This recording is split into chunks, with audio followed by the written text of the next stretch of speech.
مکھیوں سے نجات پانے کے لیے جب صبح گھر کی صفائی کر لیں تو ایک بالٹی پانی میں 2 عدد لیموں نچوڑ کر اچھی طرح مکس کریں اور اس پانی سے فرش دھو لیں تو دن بھر گھر میں دوبارہ مکھیاں نہیں آئیں گی۔ مکھیوں سے چھٹکارا: چائے کی استعمال شدہ پتی کو سکھا لیجیے اور پھر دہکتے ہوئے انگاروں پر ڈال دیجیے تو مکھیاں بھاگ جائیں گی۔ کھانے کی میز پر ایک پیالے میں تازہ پودینے کے پتے رکھ دیں تو مکھیاں نہیں آئیں گی۔ کپڑوں پر اگر سیاہی یا بال پوائنٹ کی لکیریں لگ جائیں تو انہیں اسپرٹ سے صاف کریں۔ مچھروں سے نجات: آپ رات میں اپنے کمرے میں نیلی بتی جلائیں گے تو مچھر کمرے میں نہیں آئیں گے۔ ایک مٹی کے برتن میں کوئلے جلا کر کلونجی اور نیم کے پتوں کی دھنی دیں، مچھر بھاگ جائیں گے۔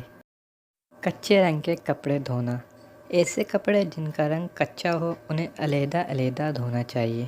ان کو دھوپ کے بجائے چھاؤں میں سوکھنے کے لیے ڈالنا چاہیے کیونکہ دھوپ میں سکھانے سے ان کا رنگ اڑ سکتا ہے۔ ہاتھوں اور پیروں کی خوبصورتی: لیموں کے چھلکے پر چینی لگا کر ہاتھ اور پاؤں پر رگڑیں۔ اس عمل کو روزانہ کرنے سے جلدی فرق محسوس ہونے لگے گا۔